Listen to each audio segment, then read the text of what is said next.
ఈ నెల పేదలకు అందాల్సిన సంక్షేమ పథకాలు అడ్డుకున్న పెత్తందారుడు చంద్రబాబు దత్తపుత్రుడు ఎల్లో మీడియా అంతా కలిసి ఎన్నికల కమిషన్ పై ఒత్తిడి తెచ్చి బటన్ నొక్కిన పథకాలకు విడుదల చేయాల్సిన నిధులు కూడా ఆపుతున్నారు. హామీ కూడా నెరవేర్చుకొని ఇవాళ మీ అందరి దగ్గరికి కూడా మళ్ళీ ఈ రోజు వచ్చాం. ఏ పథకానికైనా ఎవరి దగ్గర రూపాయి తీసుకున్నామమ్మా?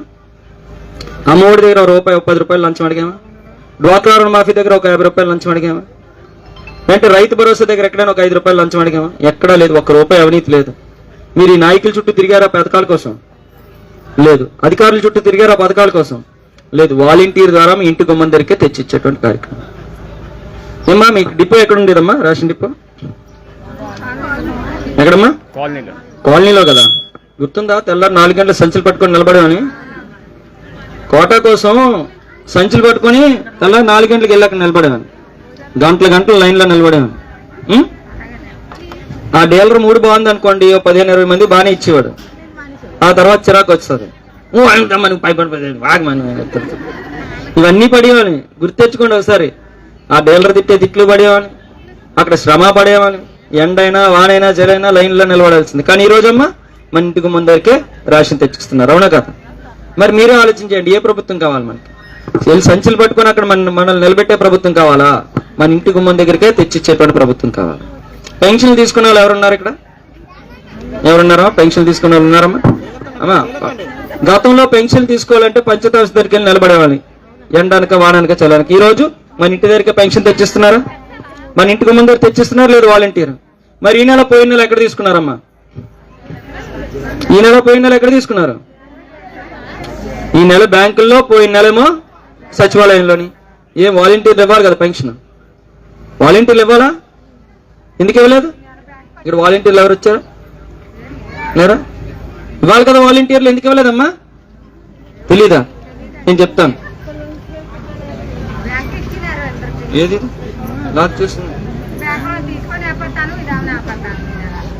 మరి వాలంటీర్లు ఇవ్వాలి కదమ్మా, ఎందుకు ఇవ్వలేదు ఒకసారి చూడండి.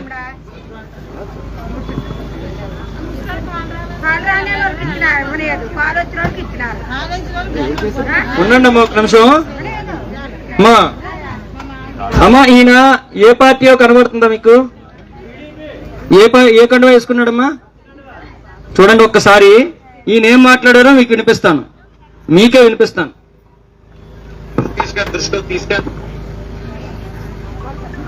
ఇదేంటమ్మా అయిపోయింది?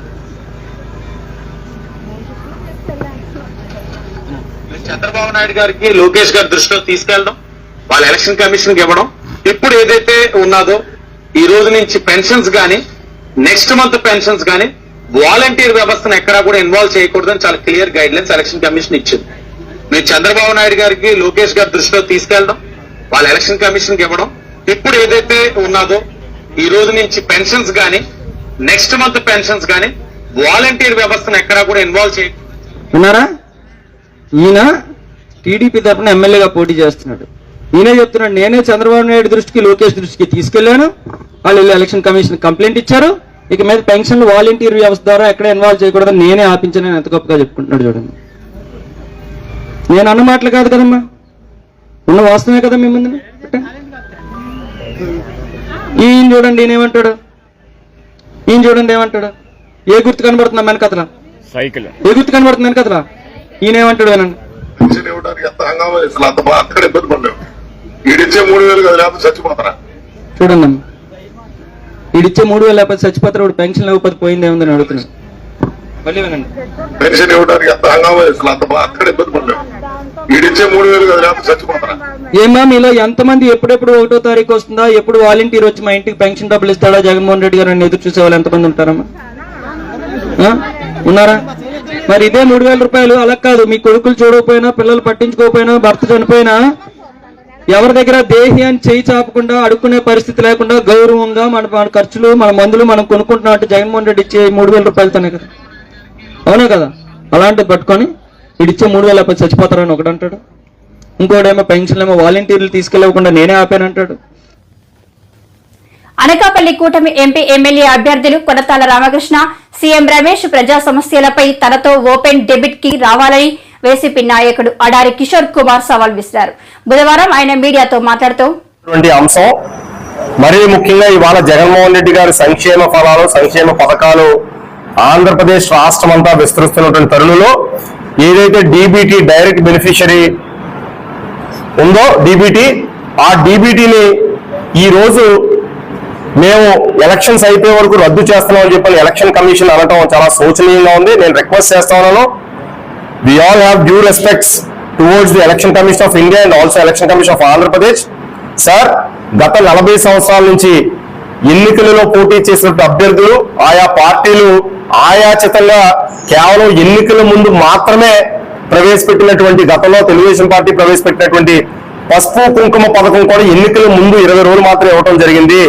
దాన్ని డైరెక్ట్ గా అకౌంట్స్ లో ట్రాన్స్ఫర్ చేసిన సమయాలలో ఈ రోజు డీబీటీ ఏదైతే రైతు భరోసా, ఆసరా, మిగతా పథకాలన్నీ కూడా డైరెక్ట్ గా పెన్షనర్స్ కూడా వెళ్ళేటువంటి పథకాలని ఎలక్షన్ కమిషన్ ఇవాళ ఆపడం చాలా శోచనీయం. ఇది ప్రజలందరూ కూడా ఎక్కడ పడితే అక్కడ డిస్కషన్ చేస్తున్నారు కనుక మీరు ప్రజలకి చెప్పాల్సిన అవసరం ఎంతైనా ఉందని చెప్పి నేను ఎలక్షన్ కమిషన్ నేను అడుగుతా ఉన్నాను మీడియా ప్రతినిధుల ద్వారా. రెండోది, సీఎం రమేష్ కి సంబంధించినటువంటి ఫోర్జరీ కేసెస్ ఇవాళ చూసి సుమారు 450 కోట్ల రూపాయల స్కామ్ లో అక్యూజ్డ్ గా ఉన్నటువంటి వ్యక్తి అనకాపల్లి ప్రాంతానికి వచ్చి అనకాపల్లి ప్రాంతాన్ని అమ్మేద్దాం అనుకున్నటువంటి వ్యక్తిని ఖచ్చితంగా ప్రజలు విశ్వసించరు. ఆయనకు మద్దతు ఇస్తున్నటువంటి మహాకూటమిలో ఉన్నటువంటి అసెంబ్లీ అభ్యర్థులు ఎవరైతే ఉన్నారో, ముఖ్యంగా అనకాపల్లి సీనియర్ నాయకుడిగా ఉన్నటువంటి కొలతాల రామకృష్ణ గారు, మీరు మీ యొక్క అంతరాత్మను కూడా ప్రశ్నించుకోండి. గతంలో నాన్ లోకల్స్ వ్యతిరేకించినటువంటి వ్యక్తిగా ఉన్నటువంటి మీరు ఈ రోజు సీఎం రమేష్ గారికి ఎందుకు మీరు సపోర్ట్ చేస్తున్నారో ప్రజలు కోట్ల రూపాయల స్కామ్ లో ఇరుక్కున్నాడని చెప్పి అన్ని పత్రికలు, నేషనల్ మీడియా కూడా అటెన్షన్ ఇచ్చి ఇతను అక్యూజ్డ్ గా ఉన్నాడు, బ్యాంక్రప్సీ చేశాడు, షెల్ కంపెనీస్ ఉన్నాయని చెప్పడం గతంలో జరిగింది. ఇలాంటి వ్యక్తికి ఎందుకు ఓటేయాల్సిన అవసరం ఉంది? స్వయంగా ఆ పార్టీకి సంబంధించిన జీవీఎల్ నరసింహారావు గారు పార్టీకి, రిజర్వ్ బ్యాంక్ ఆఫ్ ఇండియాకి లెటర్స్ పెట్టి మీలాంటి వ్యక్తులు ఇక్కడ చట్టసభల్లో ఉండకూడదు, ఇలాంటి వ్యక్తులు బీజేపీలో తీసుకోవద్దని కూడా గతంలో నరేంద్ర మోదీ గారు చెప్పడం జరిగింది. మరి నాకు అర్థం కానటువంటి విషయం ఏంటంటే, గతంలో మోడీ గారిని బాగా బూతులు తిట్టి ధర్మ పోరాట దీక్షలో ఈ రోజు మళ్ళీ అదే వ్యక్తిని అనకాపల్లి ప్రాంత ప్రజలు కాదు విశ్వసించట్లేదు. ఇక్కడ ఉన్న నాయకులు వారి యొక్క మూటలకు ఇష్టపడి మరి కన్విన్స్ అయ్యి కాంప్రమైజ్ అయిపోయినట్టుగా ఉన్నారు. అందువల్ల ఈ ప్రాంతంలో మీ యొక్క పెత్తనం ఖచ్చితంగా చెల్లబోదు. మీ పైన పలు కేసులు ఉన్నాయి. ఈ కేసులు ఉన్నాయా లేదా అనేది సీఎం రమేష్ ఈ అనకాపల్లి పార్లమెంట్ నియోజకవర్గంలో ఉన్న ప్రజలందరికీ కూడా ఖచ్చితంగా చెప్పాల్సిన అవసరం ఉంది. మీ మీద ఒక డాక్యుమెంట్ రిలీజ్ అయింది, ఇవన్నీ కూడా వాస్తవాలు. ఎఫ్ఐఆర్ కాపీలు ఉన్నాయి మీ పైన, మీరు బ్యాంక్రప్సీ చేసిన విషయాలు ఉన్నాయి, జీవీఎల్ నరసింహారావు స్వయంగా లెటర్ రాసి ఉన్నాయి, జాతీయ మీడియాలో మీరన్నీ మాట్లాడినటువంటి విషయాలన్నీ కూడా మీ పైన పూర్తిగా వేయడం జరిగింది. ఇవన్నిటికి కూడా మీరు సమాధానం చెప్పాలి. మొన్న ఏబిఎన్ ఎండి రాధాకృష్ణ గారి ఇంటర్వ్యూలో కూడా ఈయన మాట్లాడుతూ అనకాపల్లి ప్రాంతానికి మీరు కేవలం డబ్బు మతంతో వెళ్ళారా అని చెప్పి డైరెక్ట్ సూటిగా ఒక ప్రశ్న అడిగినప్పుడు సీఎం రమేష్ తత్తరపడిపోయాడు. అసలు ఇక్కడ ఉన్నటువంటి మూలాలు ఏంటి? ఆయన గత సంవత్సర కాలంలో నేను ఇక్కడ ఎంపీగా పోటీ చేద్దాం అనుకుంటే ఏ గ్రామానికైనా ఏ మండలానికైనా ఒక వాటర్ పంపు కానీ, ఒక స్కూల్ పిల్లలకి బ్యాగులు కానీ, లేదా ఒక సీసీ రోడ్డు కానీ వేయించాడా? దయచేసి ఇక్కడ ప్రజలు విఘ్నతతో ఆలోచించేయండి. వారు కేవలం డబ్బు సంచులతో వచ్చి ఇక్కడ డబ్బు మూటలు ఇక్కడ ఉన్నటువంటి మొత్తం ల్యాండ్ బ్యాంక్ అంతా కూడా ఎత్తుకుపోవడానికి సిద్ధంగా ఉన్నారు తప్ప ఇక్కడ ప్రాంత ప్రజలకు ఏదో చేద్దామనే ఆలోచన ఉన్నటువంటి వ్యక్తులు కాదు. విచక్షణతో ఆలోచించండి. నాయకులు కాంప్రమైజ్ అయ్యారు కేవలం వారు డబ్బు సంచులు ఎందుకని చెప్పాలి. కానీ ప్రజలు, నేను తెలుగుదేశం పార్టీలో పనిచేశాను కాబట్టి నాకు తెలుసు, అక్కడ కూడా విశ్వసనీయతగా ఉన్నటువంటి వ్యక్తులు ప్రజలు చాలా మంది ఉన్నారు. వాళ్ళు కూడా కొంత ఆలోచన చేసి లోకల్ గా ఉన్నటువంటి వ్యక్తికి పూర్తి స్థాయి మద్దతు పలకాలని చెప్పి తెలియజేస్తా ఉన్నాం. కనుక పత్రికా విలేకరుల సమావేశం పెట్టి అనకాపల్లి ప్రాంత ప్రజలకి మీరు ఏం చేశారో చెప్పలేకపోతే, లేదా మీరు ఓపెన్ డిబేట్ నాతో కనుక రాలేకపోతే రామకృష్ణ గారు, సీఎం రమేష్ గారు, మీరు ప్రజలను కానీ ప్రజాస్వామ్యాన్ని కానీ విశ్వసించలేదని అనుకోవాల్సినటువంటి అవసరం ఎంతైనా ఉంది. 15 సంవత్సరాల నుంచి మీరు పూర్తిగా రాజకీయాలు వెనకాతలు ఉండి ఈ రోజు వచ్చి అనకాపల్లి ప్రాంతాన్ని నేను అది చేస్తాను ఇది చేస్తానంటే ప్రజలు నమ్మేటువంటి పరిస్థితిలో లేరు. ఎవరైతే మనసాల భరత్ ఉన్నారో ఆయన ఎమ్మెల్యే అభ్యర్థిగా ఉన్నటువంటి వ్యక్తి కుర్రవాడు, యువకుడు, ఆయనకు ఓటు వేయాల్సిందిగా ప్రజలు నేను విజ్ఞప్తి చేస్తా ఉన్నాను. ఆయనకు ఒక ఫోకస్ ఉంది, డిటర్మినేషన్ ఉంది. నేను ఈ అనకాపల్లి ప్రాంతంలో కంపెనీలు పెడతాను, ఫ్యాక్టరీలు పెడతాను, ఉద్యోగ అవకాశాలు తీసుకుని వస్తామని చెప్పని చెబుతున్నటువంటి భరత్ గారికి పూర్తి స్థాయిలో మరి ఆయన ఓటు వేయాలని, బూడు ముత్యాలయ్య గారు లోకల్ గా ఒక వార్డు మెంబర్ స్థాయి నుంచి డిప్యూటీ సీఎం స్థాయి వరకు రైతులు, కర్షకులు, కార్మికులు, మహిళలు పైన గౌరవం, ప్రేమ ఉన్నటువంటి వ్యక్తి, కింది స్థాయి నుంచి ఎదిగినటువంటి వ్యక్తి బూరు ముత్యాలనాయుడు గారికి మీ అందరూ కూడా సపోర్ట్ చేయాలని, నాతో పాటు గత 25 సంవత్సరాల నుంచి రాజకీయ పరంగా వివిధ ప్రజా సంఘాల రూపంగా నడిచినటువంటి వ్యక్తులను అప్పీల్ చేస్తా ఉన్నాను. మంచేంటి చెడేంటి అనేటువంటి విచక్షణతో వైసీపీకి మద్దతు తెలియజేస్తూ చేనేత పద్మశాలి ఆత్మీయ సమావేశం. వచ్చే ఎన్నికల్లో వైసీపీకి మద్దతు తెలియజేస్తూ పెందుర్తి నియోజకవర్గ పరిధిలో చేనేత పద్మశాలి ఆత్మీయ సమావేశం నిర్వహించారు. ఆదిప్రాజ్కి మరో ఛాన్స్ ఇచ్చి చూడాలని చేనేత పద్మశాలి పెద్దలు అన్నారు. రూలింగ్ లోకి వచ్చిన తర్వాత మా చేనేతలకి ఎంతో గుర్తింపు వచ్చింది. అంతేకాదు ఒక పార్లమెంట్ సీటే కాదు, 2 ఎమ్మెల్సీ శాసనసభ్యులు కూడా 2 ఎమ్మెల్సీలు శాసనమండలికి పంపించిన ఘనత కూడా వైఎస్ జగన్మోహన్ రెడ్డి గారికి చెందుతుంది. అంతేకాదు మరి మీకు తెలియజేస్తాను, ఈ సభాముఖంగా మీకు తెలియజేయాలి. ఎందుకంటే 9 మున్సిపల్ చైర్మన్లు, ఒక మేయర్ సీట్ని, అలాగే తిరుపతి దేవస్థానం బోర్డు మెంబర్ని కూడా ఇచ్చింది వైఎస్ జగన్మోహన్ రెడ్డి గారే. మరి ఈ ప్రాంతంలో మరి అన్ని ఆశీస్సులతో, జగన్మోహన్ రెడ్డి గారి ఆశీస్సులతో మరి సింహాచలం దేవస్థానం బోర్డు మెంబర్గా మరి నన్ను ఎన్నుకోవడం జరిగింది. రెండోసారి మనం అందరం అతి భారీ మెజార్టీతో గెలిపించడమే కాకుండా ఈసారి అన్ని గెలిస్తే మంత్రి అవడం ఖాయం. నేను ఈరోజు సభా సాక్షిగా చెప్తున్నాను, కంపల్సరీ అన్నయ్య మంత్రి రేసులో ఉంటారు. ఎందుకంటే సీఎం జగన్మోహన్ రెడ్డి గారికి అన్నికి ఎంతో ఆప్తులు, అన్నికి ఎంతో సుపరిచితులు, అన్ని చాలా హక్కును చేర్చుకొని మరి అన్ని జగన్మోహన్ గారితో చాలా మంచి సంబంధాలు ఉన్నాయి. అన్నయ్య దయచేసి మాకు కూడా చిన్న సమస్యలు ఉన్నాయి అన్నయ్య, దయచేసి మీ దృష్టికి తీసుకొస్తున్నాం. ఎందుకంటే మా గత ప్రభుత్వంలో 1050 గజాల సైటు మరి మీరు ఎక్కడైతే మరి మొహమ్మద్ దేవుడి గారు మరి కాపు కళ్యాణ మండపం కట్టారో ఆ బ్యాక్ సైడే మరి మాకు 1050 గజాల సైట్ కూడా మాకు కేటాయించడం జరిగిందని. అయితే కొన్ని అనివార్య కారణాల వల్ల నాకు తెలుసు మీ గురించి. ఎందుకంటే మీరు ఏదైనా సరే అడిగితే ఎవరో చెప్పిన మాటలు మీరు ఆలకించరు, మీరే స్వయంగా వచ్చి అది ఏం కావాలో ఏంటి అనేసి చూసే మనసత్వం మీద. ఎందుకంటే ఎంతోమందికి మీ సొంత డబ్బులతో ఈరోజు చాలా గుళ్ళు కడుతున్నారు. మా కనీసం భవనార్సి భద్రావతి మరి మార్కండేయ స్వామి టెంపుల్ కట్టుకునే విధంగా, అలాగే అక్కడ చిన్న కళ్యాణ మండపం కట్టుకునేలాగా మరి జీవితంలో మీకు పేరుండిపోద్దని దయచేసి మాకు ఒక అరెకరమైనా సరే కేటాయించి అందులో ఒక స్థలం మాకు ఇప్పించి మా కళ్యాణ మండపం మీరు చేయగలరని. ఎందుకంటే ఎంతో మందికి ఎన్నో కమ్యూనిటీలకి నేను చూశాను, నేను మీతో తిరుగుతున్న 5 సంవత్సరాల నుంచి.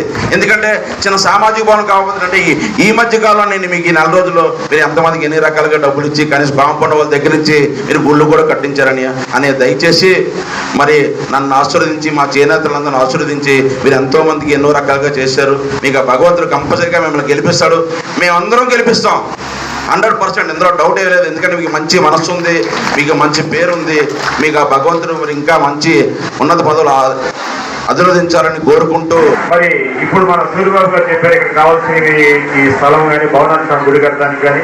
ఎందుకంటే అత్యంత సన్నిహితంగా ఉండే జగన్మోహన్ రెడ్డి గారికి ఆదిప్రాజ్ గారు అత్యంత సన్నిహితంగా ఉంటారు కాబట్టి మనం గెలవంగానే కూడా ఆయన మళ్ళా ప్రభుత్వం ఏర్పడిన తర్వాత మనకు కావాల్సినటువంటి సమస్యలు కూడా ఏమైనా ఉన్నా కూడా ఆయన దగ్గరుండి పరిష్కరిస్తారు. ఏ రోజు ఏ ప్రభుత్వం ఏ నాయకుడు ఇవ్వలేనటువంటి గుర్తింపు ఈరోజు పద్మశాలి సంఘానికి ఇవాళ జగన్మోహన్ రెడ్డి గారు కల్పించడం జరిగింది. ఎంపీ కానివ్వండి, ఎమ్మెల్యేల విషయంలో కానివ్వండి, ఎమ్మెల్సీల విషయంలో కానివ్వండి. మరి ముఖ్యంగా మరి ఇవాళ మన పెందుర్తి నియోజకవర్గానికి సంబంధించి కూడా మరి అన్నయ్య సూర్యబాబు గారికి మొట్టమొదటిసారిగా మరి సింహాచలం దేవస్థానం ట్రస్ట్ బోర్డు మెంబర్గా కూడా మరి మనం అవకాశం కల్పించడం జరిగింది జగన్మోహన్ రెడ్డి గారి ఆశీస్సులతో. అంతేకాదు మరి ఈ సంఘానికి ఒక గుర్తింపునిచ్చేటువంటి విధంగా 3 జిల్లాలు శ్రీకాకుళం, విజయనగరం, విశాఖపట్నం, ఉత్తరాంధ్ర జిల్లాల రీజనల్ కోఆర్డినేటర్గా కూడా మరి వాళ్ళ మరి సూర్యబాబు అన్నయ్యని నియమించినందుకు కూడా జగన్మోహన్ రెడ్డి గారికి హృదయపూర్వకమైన బాధాబంధాలు తెలియజేసుకుంటూ, అంటే నేను నా స్థాయిలో ఉన్నటువంటిది నేను చెప్పగలను. నా స్థాయిలో నాకు ఉన్నటువంటిది 20 సెంట్ల వరకు అయితే 1000 గజాల వరకు ఇక్కడ విశాఖపట్నం జిల్లాలో కలెక్టర్ గారి చేతిలో ఉంటుంది. దానికన్నా పైన వెళ్తే అది క్యాబినెట్ నిర్ణయం తీసుకోవాలి. ఖచ్చితంగా నా తరపున అయితే మొట్టమొదటి సంతకం పెట్టి నేను ప్రపోజల్ అయితే పైకి పంపిస్తాను. అక్కడి నుంచి అవకాశం ఉన్నంత వరకు కూడా నేను ప్రయత్నం చేస్తున్నటువంటి కూడా తెలియజేసుకుంటూ మీ అందరి ఆశీస్సులు ఎప్పుడూ ఉండాలని చెప్పి కోరుకుంటూ. హోంమంత్రిపైనే దాడికి యత్నం అంటే ప్రజాస్వామ్యంలో ఉన్నామా? హోంమంత్రిని కించపరుస్తూ గెలవాలనుకుంటున్నారా? టీడీపీ నాయకులపై ఫైర్ అయిన వైసీపీ మహిళా నేత వాసిరెడ్డి పద్మ.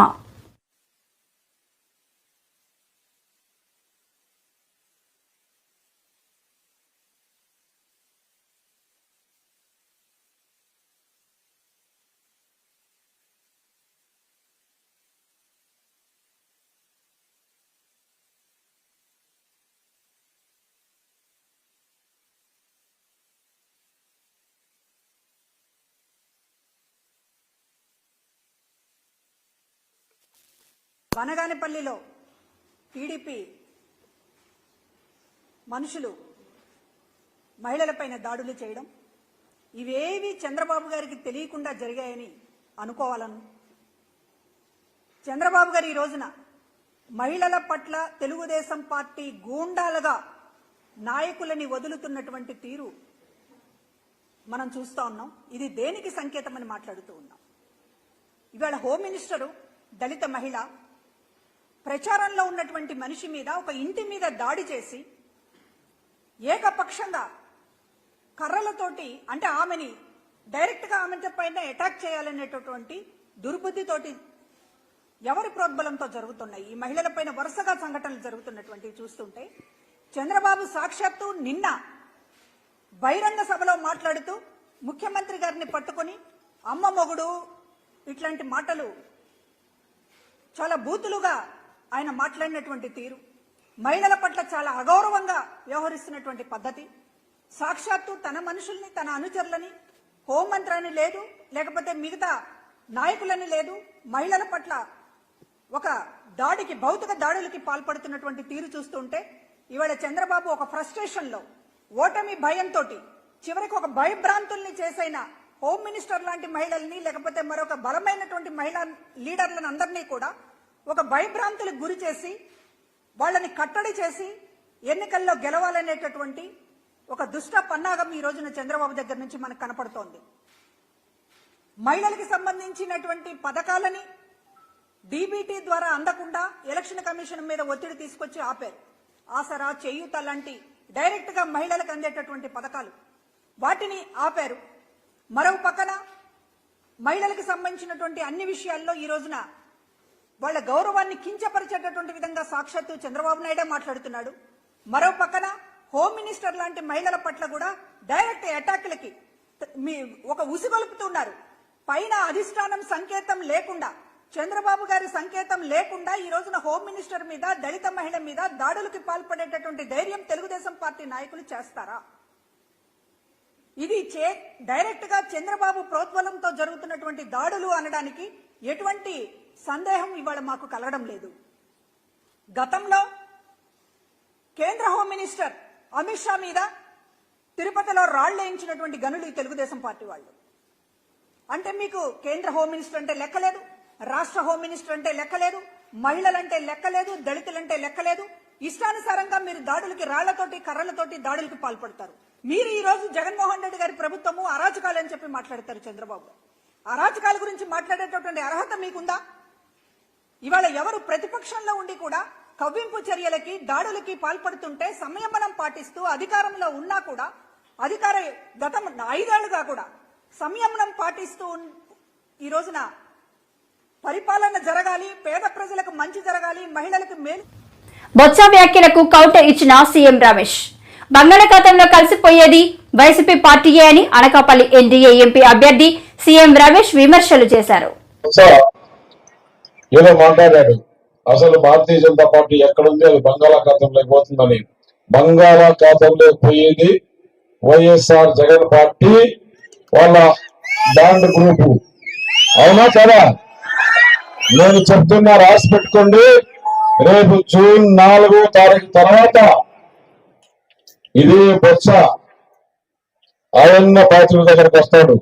నేను టీడీపీలో చేరాలా, బీజేపీలో చేరాలా, జనసేనలో చేరాలా, ఏమీ లేదంటే ఇప్పుడు కొత్తగా షర్మిలం వచ్చింది కదా, అక్కడికి పోవాలని ఆయన మొట్టమొదటిగా తెలుగుదేశం అవకాశం ఇస్తారా, బీజేపీ అవకాశం ఇస్తారా? ఆ పార్టీ ఉండదు ఇంకా. ఎందుకంటే అధికారం వచ్చిన తర్వాత కొంతమంది బీజేపీకి వస్తారు, కొంతమంది అడ్డుపోతారు, ఇట్టుపోతారు. అప్పుడు కూడా మేము ముగ్గురం 3 పార్టీలు నిర్ణయించుకొని ఎవరు మంచి వాళ్ళు, ఎవరు చెడ్డవాళ్ళు, ఎవరు తీసుకోకూడదు, ఎవరిని తీసుకోవాలనే ఆలోచన చేస్తాం. కానీ బొత్స గుర్తుపెట్టుకో, నువ్వు భారతీయ జనతా పార్టీ ప్రధానమంత్రిని విమర్శించేంత వాడుగా నువ్వు, నీకు అంత సత్యంగా. నేను ఒకటే చెప్తున్నా, బొత్స సత్యనారాయణ గారు, మీరు press meet me Jaganmohan Reddy permission తీసుకొని పెట్టావా, లేదంటే నువ్వే పెట్టావా? దీని ధైర్యం ఉంటే నేను చెప్తున్నా, ఈ బొత్స ఏదైతే విమర్శించారో అది జగన్మోహన్ రెడ్డిని ఎక్కడైనా ఇప్పుడు జరిగే ఎన్నికల్లో ఎన్ఆర్ సేవను అవును బొత్స చెప్పింది వాస్తవం ఒక్క మాట జగన్మోహన్ రెడ్డి చెప్పని ధైర్యం ఉంటే చెప్తారా? చెప్పే ధైర్యం ఉందే జగన్మోహన్ రెడ్డికి? మరి ఎందుకు మా బొత్స సత్యనారాయణ అంత తగలాడుతున్నావు? రేపు మొట్టమొదటిగా నష్టపోయేది ఏంటి? నువ్వు నేను చెప్తున్నా చూడు, నువ్వు భారతీయ జనతా పార్టీ నాకు చెప్పండి అని అయ్యన్న పార్టీకి వచ్చి రిక్వెస్ట్ చేసుకుంటారా లేదా అని చెప్పేసి ఇక్కడ నుంచి అడుగుతున్నా. అడిగే ధైర్యం ఉందని అడుగుతున్నాను ఇవాళ. అంచాలి సమస్య అమ్మా, మన రాజధాని రావాలన్నా, మన పోలవరం పూర్తి అవ్వాలన్నా, మన ప్రాంతం బాగోవాలన్నా, మన పిల్లల భవిష్యత్తు బాగుండాలన్నా అనుభవం ఉన్న వ్యక్తి చంద్రబాబు నాయుడు గారు రావాల్సిన అవసరం ఉంది. అలాగే ఇక్కడ తెలుగుదేశం పార్టీ తరపున నన్ను నాకు తోడుగా సీఎం రమేష్ గారిని ఎంపీగా గెలిపిస్తే ఇద్దరం కలిసి మన ప్రాంతాన్ని అభివృద్ధి చేసుకోవడానికి చక్కటి అవకాశం వస్తుంది. నేను ఒకటే అడుగుతున్నాను,